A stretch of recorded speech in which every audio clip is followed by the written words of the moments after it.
And hello, everyone. Welcome to another episode of Tea with Abby, the at-home edition.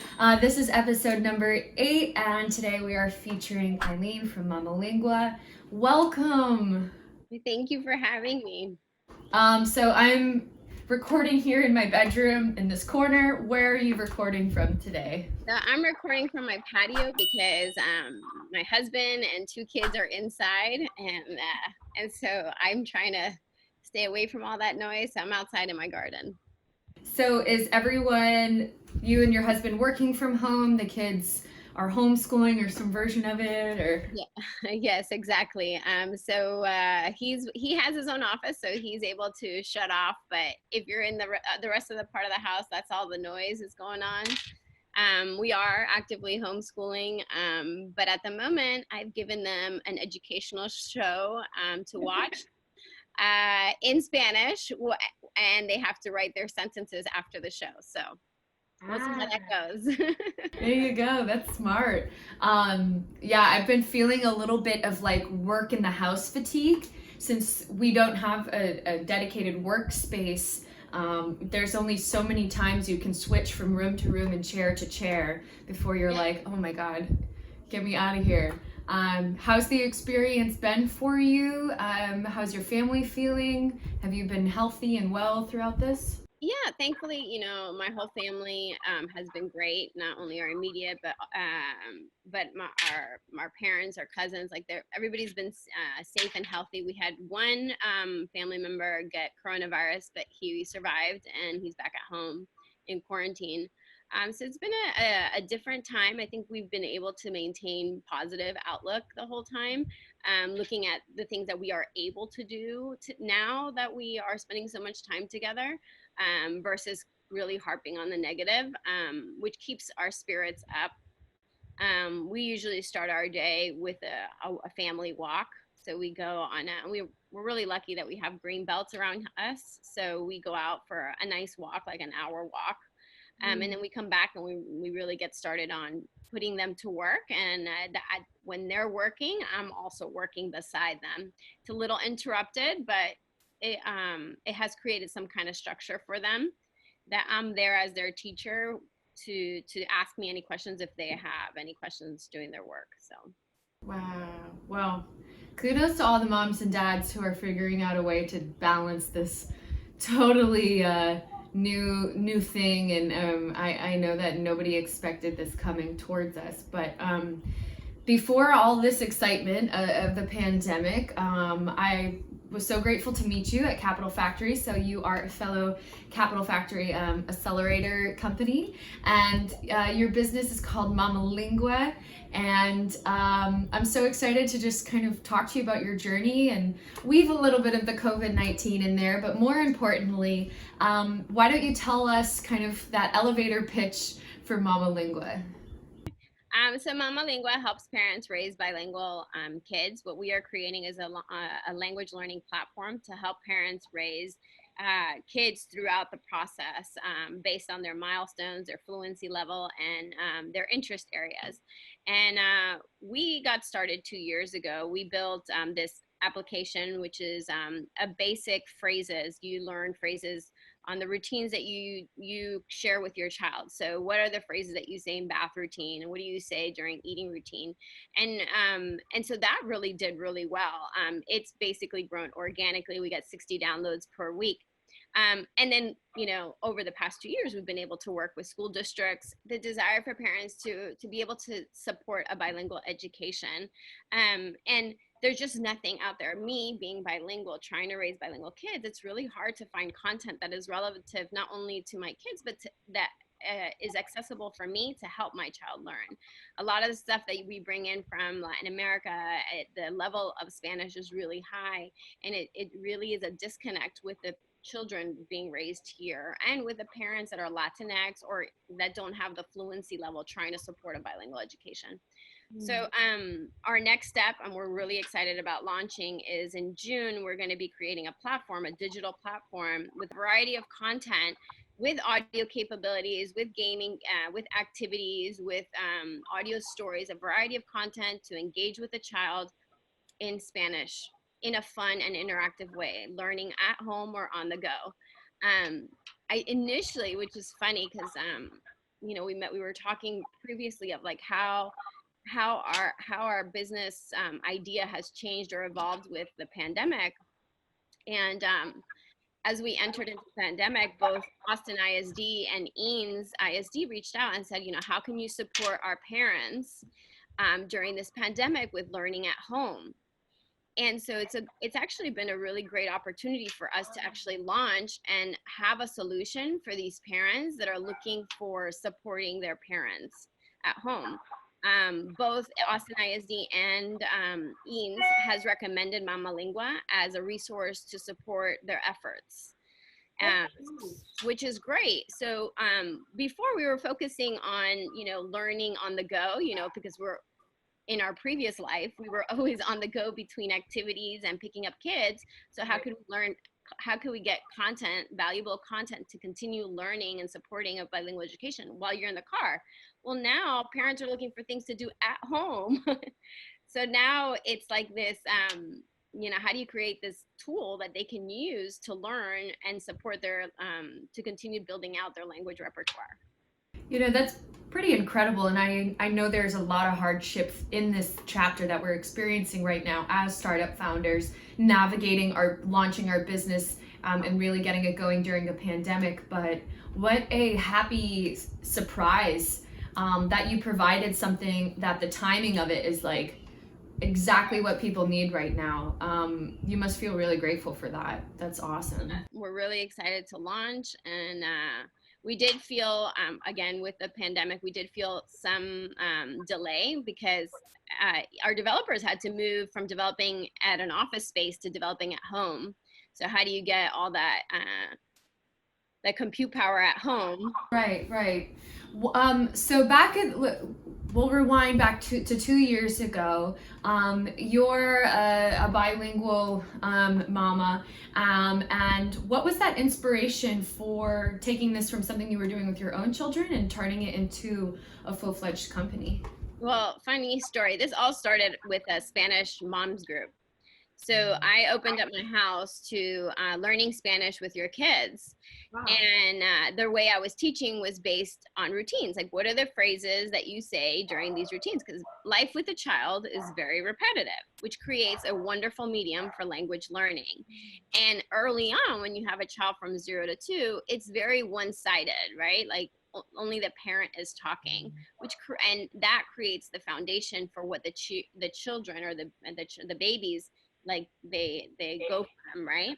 Mm-hmm. And so that was how it started. And then one of my students was Christia, and she's like, I love what you're doing. I think we can help a lot more parents if we're able to provide this on a platform. And so that became our focus. And when we launched like a blog because we were still full-time parents. Right. And we didn't have any funds. So we between us, we bootstrapped. We bootstrapped for the app, and then we blogged the rest. The content, the creation, the recommendation, and then about 2 years ago, not 2 years ago, it was a year ago, we joined the accelerator and decided to really focus on growing MamaLingua because we saw that opportunity. Because I was still struggling as a parent to raise bilingual kids because I couldn't find the books. I didn't know what to buy or what resources to use. And it was something that I kept hearing from other parents at my school because my children attend a dual language school. And then I met Paola, who joined us in last year, and she was a native speaker. So she's from Mexico, and she married an American, and and her struggles are the same. I thought my struggles were just, people like me, but no, her struggles are very similar. And she also attends a dual language school in Eanes. And, she's like, I think that there's such a great opportunity because we're all desire the content and we just don't know where to go to get it or how to raise a bilingual kid. Even I, as a native speaker, I don't know how to do it. I don't know how to support it. I mean, I can talk to him in Spanish all day long, but am I doing the right steps to make him fully bilingual? And then Siri came on board in November, and she's also Venezuelan and married in actually Indian. From India, and they have a multicultural household. And she's not only a homeschooler and raising multicultural kids and multilingual. So it was kind of just like we're all doing the same thing and we're struggling with the same things.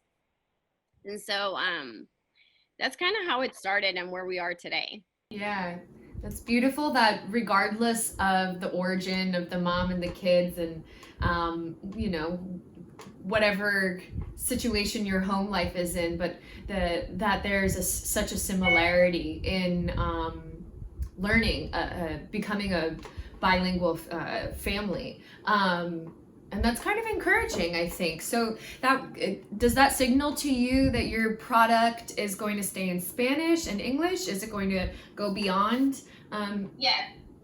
So the idea, so right now, what's funny is that we represent our market. Like we have a non-native speaker that wants their child to speak Spanish. We have a Latinx, me, that's English dominant, but is able to support some of the Spanish. And we have two native Spanish speakers.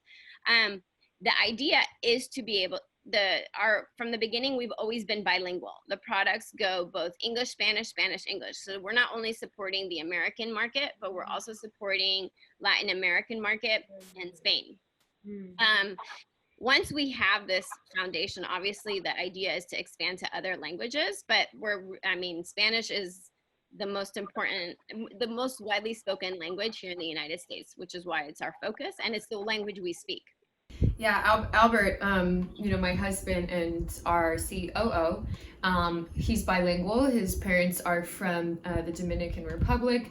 He grew up only speaking Spanish until he was 5, and then he transitioned to English. And he speaks way more fluent Spanish than his brother and sister. And I think that's because he still dedicates himself to speaking dominantly in that with all his family and friends. But I can understand how challenging it must be for a family who's, you know, brand new to the States. His parents are trying to learn English. He's trying to learn English and integrate into, you know, the school system. Society. Yeah. And so for us, it blended sense, having that knowledge. His hope is that we can get to a point where we can create a multilingual product, and we just don't stay in the English market as well. And we think about how many Spanish business owners there are, and how underserved they are when it comes to marketing and production, and you know, all of these things that English speakers can tap into a little bit easier, where they're, you know, the Spanish market is just completely forgotten.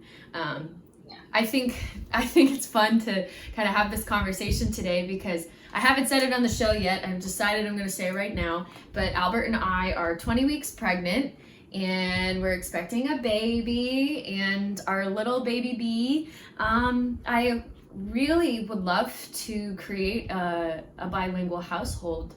My Spanish is kind of that.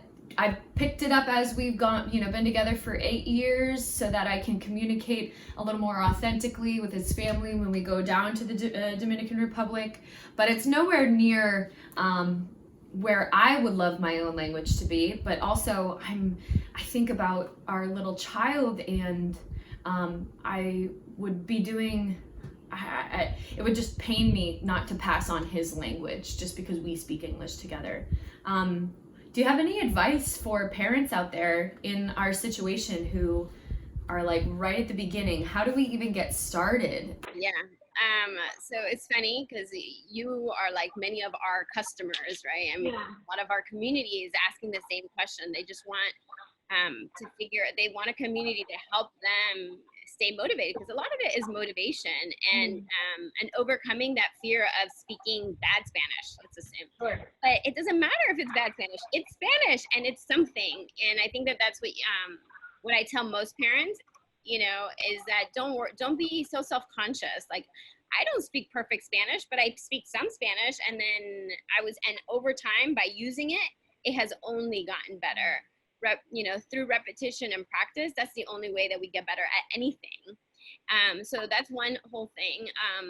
I also talk about like learning, picking a space, a Spanish sanctuary, a place that you're gonna really focus on learning Spanish, because there's still a desire to talk to your child in a native language. But let's focus, let's say it's the bath routine, and you're gonna focus on the bath routine in Spanish. And then you're gonna master doing bath routine in Spanish in about 2 weeks. You know, there's only so many phrases.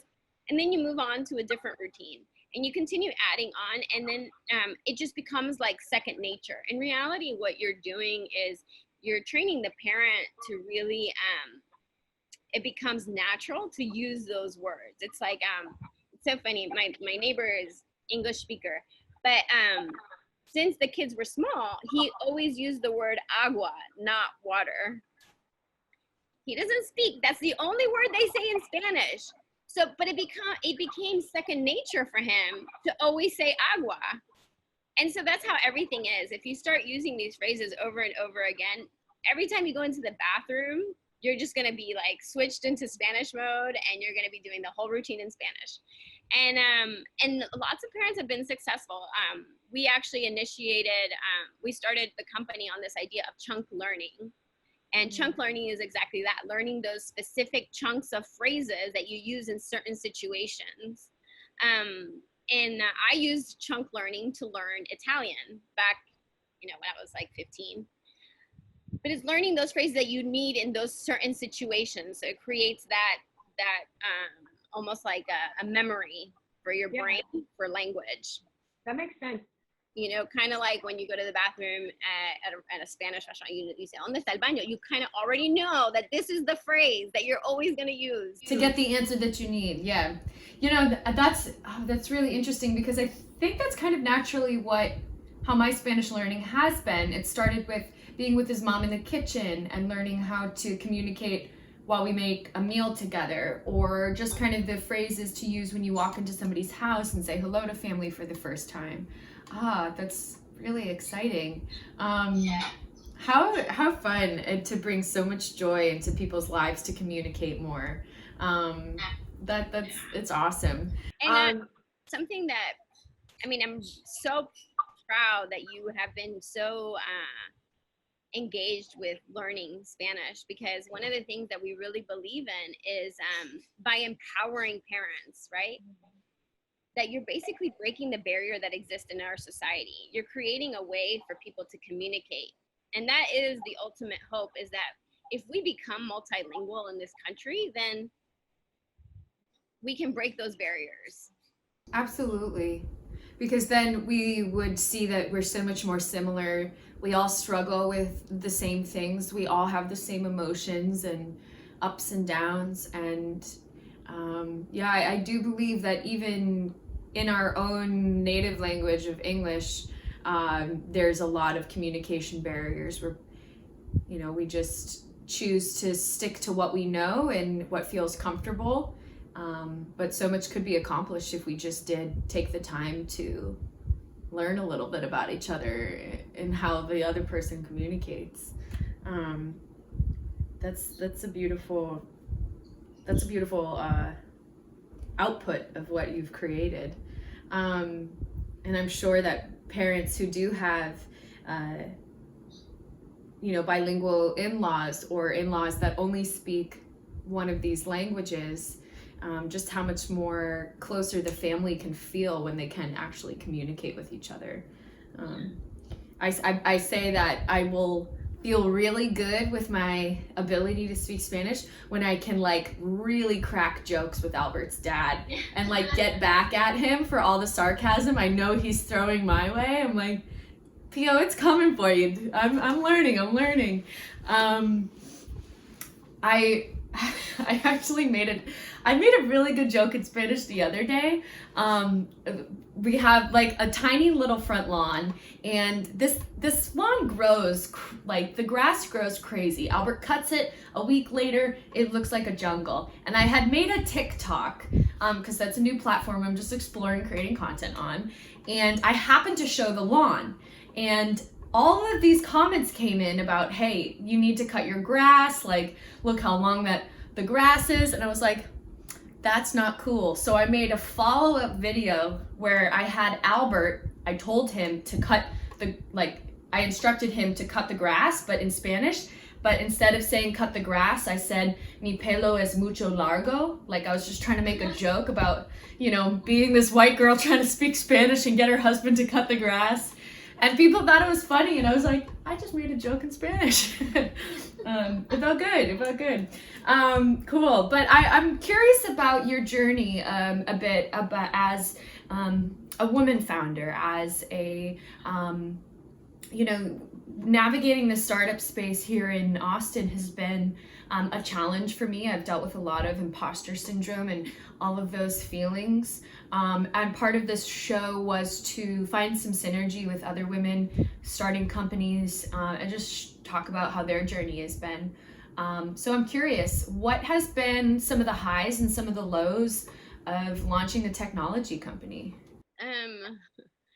So getting over the fear, Yeah.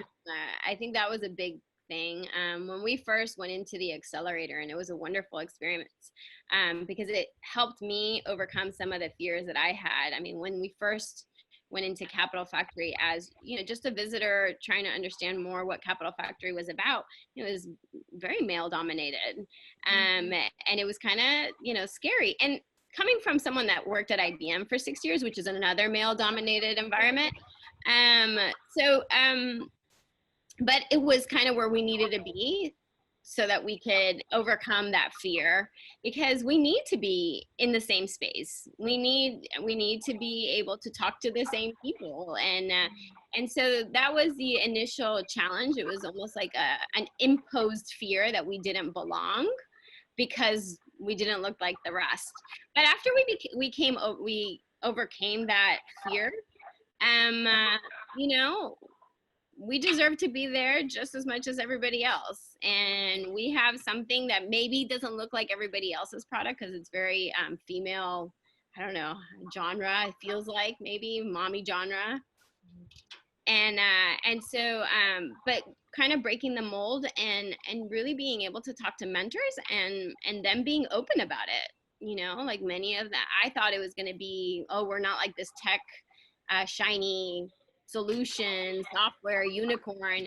And instead, like what we got was like really real people saying, you know, this is very important for the United States. It's time that we become multicultural. I love what you're doing. Nobody has ever made, you know, people make language apps, but nobody has really incorporated the parent in the process. I wish my child was able to go to a bilingual school. I wish they had this tool so that I could have helped them learn a second language. And so all that just helped boost our own confidence in what we were building and our belief, and that other people also shared in it. So I think that it was almost self-imposed, that fear in the beginning. Yeah, I do think that's kind of what a lot of fears are, right? You're stepping into a space you've never been in before, and so you kind of make up all of these expectations and what you think might happen and how people might perceive you, and then you get there and you're like, oh, this is okay. Yeah, I think it's wonderful that the mentors and the community was so readily available to receive this and say, yes, it's time, this is here. I know you guys are working towards that June launch of the platform. Yes. That's huge. Would you say that's the moment that you feel like MamaLingua fully becomes alive, or has there been other moments before this that you were like, oh, we're a company? Yeah, I think it happened this year because we transitioned January, I guess it was last year around April, to really focus on making this a business. And so it was like, and so now, you know, we added 2 more people, and I was like, oh, okay, you know, this is kind of feeling real. I think why we're excited about the June date is up until and thankfully so, like we've only done friends and family round up until now. It's only been friends and family, and it was probably a good thing because who knew that this pandemic was going to come. And it has had to it re-swizzled all of us because we're all moms and the kids all fell on us. Right. And then we've had to really rework our schedule. We have different work schedules. It's very hard to all of us come together. And so that has been also a challenge, where before we used to work all at the same time. And so June is kind of where we're going to say, okay, well, this is our prototype. This is kind of the idea that we've been talking about. And this is how we see the vision. And this is just a basic, right? Because we spent $25,000 for the prototype. Wow. Yes. And I'm like, this is the base, the bare bones. But you can see what we're trying to do. We're doing, an integrated content platform with the web. So an app and a web, and everything is intertwined, and creating a platform that's seamless to the user to be able to support them from like an article to what product should I buy to what should I use at every stage in my life with my child.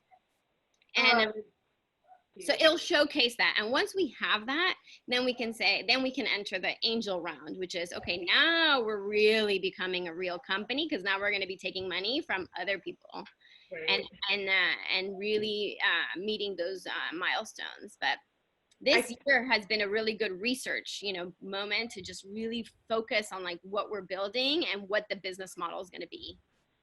I have a feeling that when that launches, not only how well received by the community is it going to be, but I think it's a really good time for angels to invest in businesses like this that are online, that empower people at home, that give parents tools. Like, this is the next wave of technology and learning. And yes, we are all hoping this, pandemic comes to a close, but there are, we're still going to be in a phase of like reintegration back into the world. Like, we're still going to have to be very online dominant, even more so moving forward.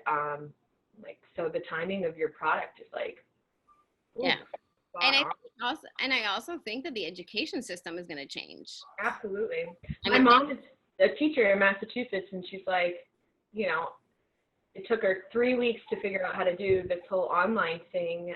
And then they're talking about in the fall integrating students in waves, and had most of it online and just a little bit in person.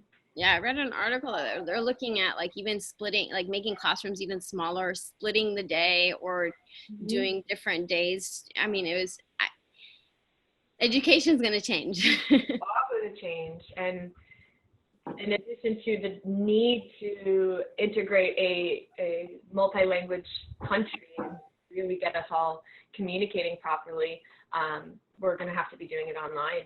So it's like, wow, what a product that you have created. I'm so excited to see what happens in June and what kind of doors open up once this platform launches. I can understand, because we're launching our platform on May 8th. And just the anticipation of going, okay, we're going from this very manual thing to now we can start moving the way we've intended. It's going to be powerful. That's wonderful.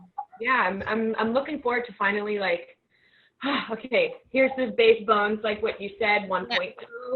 This is the roadmap. We're going to grow to here, but here we got some products out. Yeah. It's a huge moment for our companies. I'm so excited to see what comes from that. Obviously, the pivot from COVID-19 has been extreme, like you mentioned, working from home. So, like, would you call this the most challenging moment MamaLingua has faced, or has there been kind of little other bumps along the way? I think, I don't know, maybe I'm a little optimistic. I kind of don't really harper on the challenges. I always think that there's probably a silver lining somewhere and an opportunity somewhere, or it's an opportunity for growth. And I guess that's how I've seen this. Like, before COVID, we were thinking that it was just going to be a nice to have to support parents on a drive. Now we see this as a must have to support like the education system, and to have it well integrated with the school, and have like that parent engagement piece that teachers can really depend on. So I think this has been challenging in terms of home life and trying to balance our schedules and responsibilities. But aside from that, I think it's been an opportunity for growth and looking at this differently. Absolutely. How are you keeping sane personally as an entrepreneur, as a mom, everybody's in the house. What do you do to take care of yourself? I spend a lot of time outdoors. It's kind of like my saving grace. I walk in the mornings. I walk in the evenings. We also adopted a dog, and so because we're we're dog crazy. Last year we had fostered a pregnant lab and had 13 puppies in the house. So this is kind of like, you know how like you watch videos of puppies, that's kind of all this endorphin. I have it live here. Oh man. How many dogs do you have now? Now just 2, but last October I had 13. Oh my goodness. So, I'm kind of crazy in the way that I can't stay still. So I have multiple projects, not only MamaLingua, but I have, home projects, self projects. Yeah. What do you think is kind of a great piece of advice for moms who would like to start a business, who are venturing into taking an idea into something real? I'm not sure if you set out to do that intentionally, but it sounds like you're coming to my house and learn Spanish turned into a business. Something else. I think what I can, if I look back, it has always been these small goals, right? Okay, when I get to this point, and then it was when I get to this point, and when I get to this point. And so then it doesn't feel like this huge thing that I'm trying, like initially, like I had always wanted to start a company, but it felt so overwhelming. But then like when this happened, it was like, well, I'm just going to teach Spanish to occupy my mind while I am at home with my child. And then it was like, well, I can put this online. So let's just get to the app. And then it was like the next goal. And I think that's what has helped me keep going, is not to think about this huge thing, but to think about it as like stepping stones. And then, and that's how opportunities evolve. It's like almost everything is so serendipitous of how everything has happened. And even like the individuals that have joined our team, it's all serendipitous. At least it feels that way. Yeah. Well, it's a beautiful story, and I'm looking forward to seeing how this grows.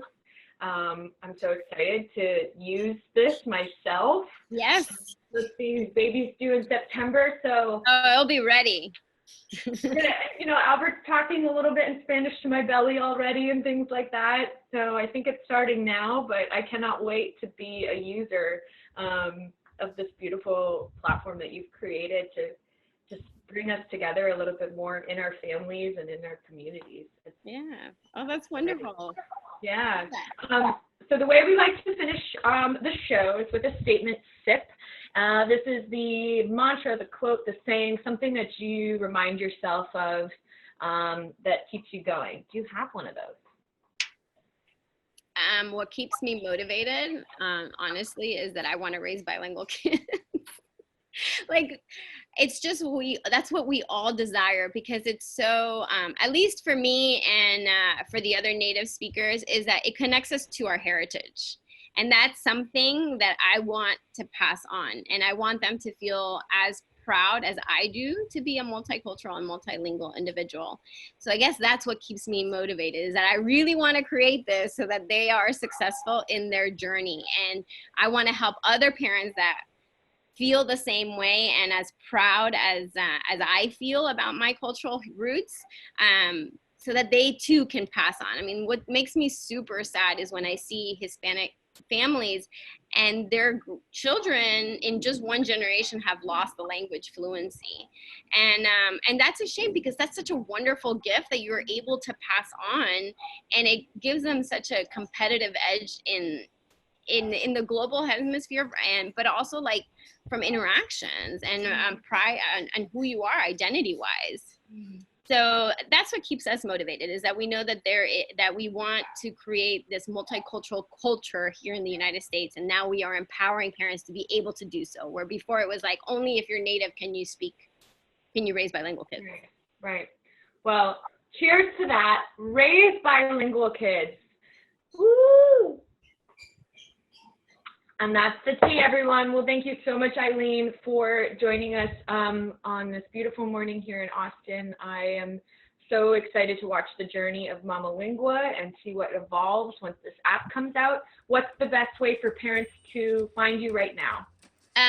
So Instagram, my MamaLingua, also our website, mama-lingua.com. And if you want to learn some Spanish, some phrases, you can download our app on the App Store or Google Play. Thanks so much for watching Tea with Abby. Be sure to click subscribe and smack that like button so you can stay tuned. Smack that like button. See that like button? Smack it. Thanks so much for watching an episode of Tea with Abby. Be sure to click subscribe and smack that like button so you can stay tuned with new episodes all year long. And if you want to learn more about Blended Sense, visit us at our website, www.blendedsense.com, or follow us on social at Blended Sense or at blendedsense.io. See you next week.